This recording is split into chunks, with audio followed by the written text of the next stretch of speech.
नमस्कार, मैं एडवोकेट अनुराग शर्मा। आज की वीडियो जो है वो मैं लाया हूँ उन नए वकीलों के लिए जो अपनी एलएलबी पूरी होने के बाद या एलएलबी पहले होने से और जिनके मन में प्रश्न रहता है कि अब हमें क्या करना चाहिए, क्या हमें प्रैक्टिस ज्वाइन कर लेनी चाहिए या हमें कुछ दिन इंतज़ार करना चाहिए। ये मैं उन सभी वकीलों के लिए, नए वकीलों के लिए, जूनियर लॉयर के लिए, इंटर्न के लिए बना रहा हूँ वीडियो कि क्या समस्याएं, किस तरीके की समस्याओं ने फेस करनी पड़ती हैं इस ड्यूरेशन में और किस तरीके से कब तक जो वो हैं प्रैक्टिस करें, कब तक वो जूनियरशिप करें, कब तक वो इंटर्नशिप करें। देखिए, एलएलबी एक ऐसी फील्ड है, वकालत एक ऐसी फील्ड है जिसमें आप वकालत जब कर लेते हैं, एलएलबी जब आपकी पास आउट हो जाती है, बाकियों में क्या होता है, मैं तो सभी कोर्सों को नहीं कहूँगा, लेकिन अमूमन क्या होता है कि आप पढ़ाई करते हैं, डिग्री हासिल करते हैं और उसका ट्रेनिंग पे जाते हैं। ट्रेनिंग के बाद आप एक एक्सपीरियंस गेन करते हैं और आपको जो है जॉब मिल जाती है। एक्सपीरियंस ना भी हो तो फ्रेशरों को भी जॉब मिल जाती है। लेकिन वकालत में ऐसा नहीं है। वकालत में क्या है कि पहले आप पढ़ाई करते हैं, फिर आप ट्रेनिंग लेते हैं, इंटर्न रहते हैं, 4 साल भी लग जाते हैं, कई दफ़ा 2 साल लग जाते हैं, कई दफ़ा 5 साल, कई बार 10 साल। बहुत बार तो मैंने ऐसा देखा है कि बहुत उम्र तक के लोग इंटर्नशिप ही करते रहते हैं, जूनियरशिप करते रहते हैं। इसमें ऐसा नहीं है कि आपके पास आज एलएलबी की डिग्री आ गई और कल से आपको केस मिलना स्टार्ट। देखा बल्कि ये जाता है कि आप एलएलबी भी कर लेते हैं, 2 साल की आपकी इंटर्नशिप भी हो जाती है, जूनियरशिप भी कंप्लीट कर लेते हैं, उसके बाद आपको केस नहीं मिलते। वकालत खाली एक ही पार्ट नहीं है, खाली एजुकेशन ही नहीं है, एक्सपीरियंस भी है और साथ साथ आप किस तरीके से क्लाइंट को ला पा रहे हैं ये भी है।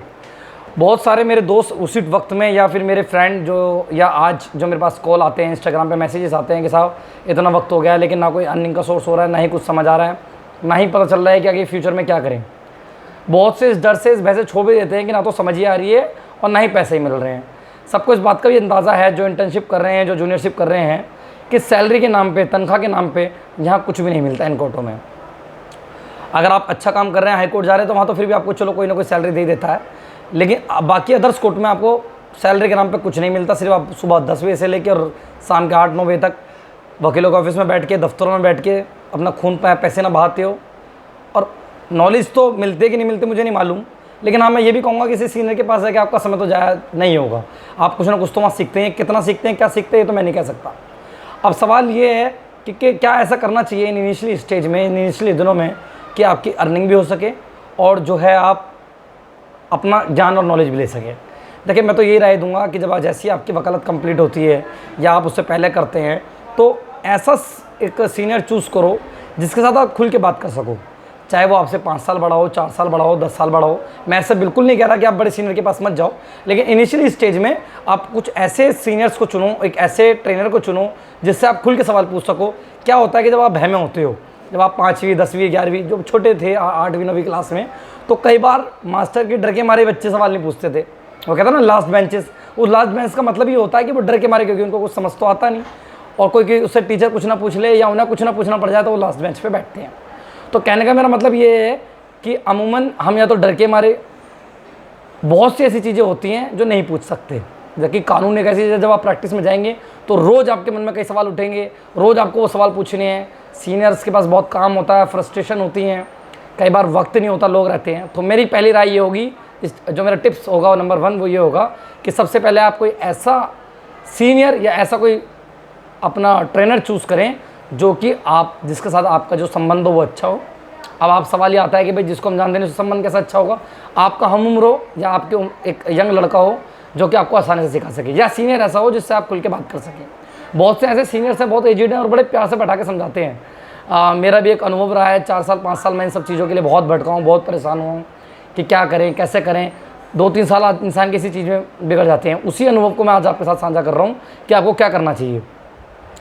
दूसरी बात, पहली बात तो मैंने आपको बता दी कि आप कोशिश करें कि ऐसी जगह आप ट्रेनिंग लें, ऐसी जगह आप ये सीखें जहाँ आप आसानी से और आराम से खुल के बात कर सकें।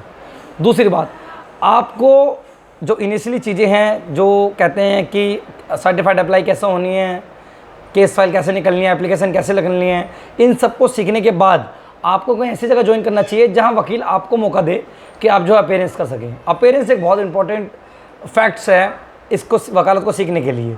बहुत बार मैं देखता हूँ कि लोग सिर्फ फाइल, कहते हैं ना, फाइल पकड़ते घूमते रहोगे वकीलों के साथ, ज़िंदगी में कुछ हासिल नहीं करोगे।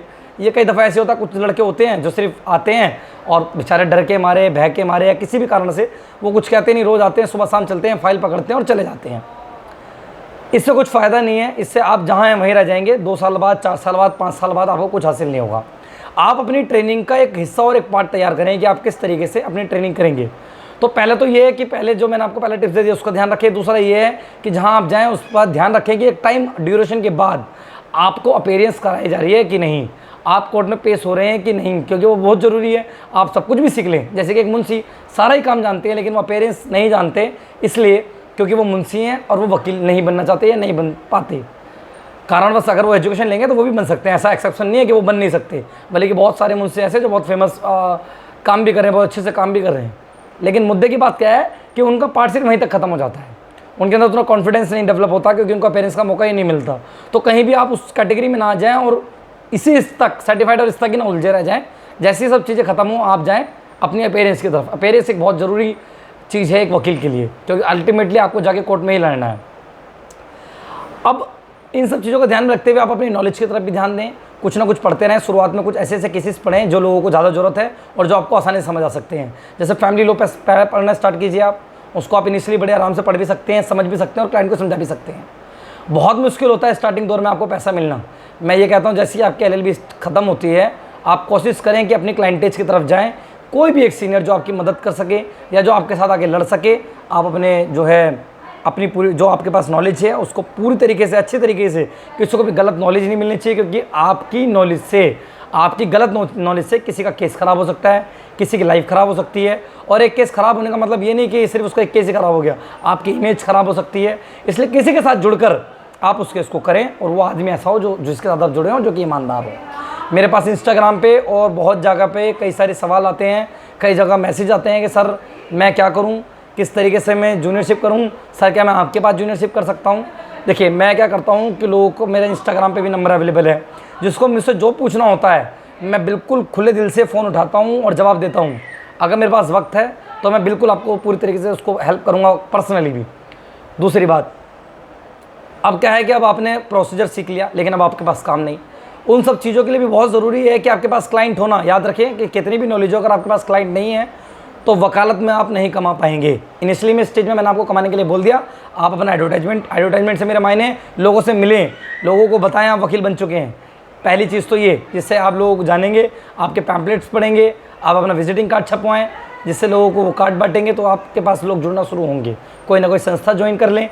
एक तरीके से हम वकालत हैं, वकील हैं, और हमें एडवर्टाइजमेंट करने का कोई अधिकार नहीं मिलता कि हम किसी जगह इसको क्या कहते हैं एडवर्टाइजमेंट के तौर पे ले आएँ। इसलिए मैं पर्सनली लोगों से मिलकर ही ये जानकारी देनी होती है कि मैं वकील बन चुका हूँ। उस पर बहुत विशेष ध्यान रखें कि ज़्यादा लोग आपको जानेंगे, ज़्यादा आपको जो है काम मिलेगा। अब सवाल आता है कि साहब मुझे काम मिल गया लेकिन मुझे वकालत ही नहीं आती। उसके लिए मैं आपको बता चुका हूँ कि अपना कोई ना कोई सीनियर रखें जो आपके साथ ईमानदार रहे, जो आपके साथ काम कर सके और जो आपको आपका जो पर्टिकुलर पार्ट है, जो आपकी मेहनतान वो दे सके। और अपनी कुछ भी बेसिक्स जो लो हैं उसको आप तैयार रखें।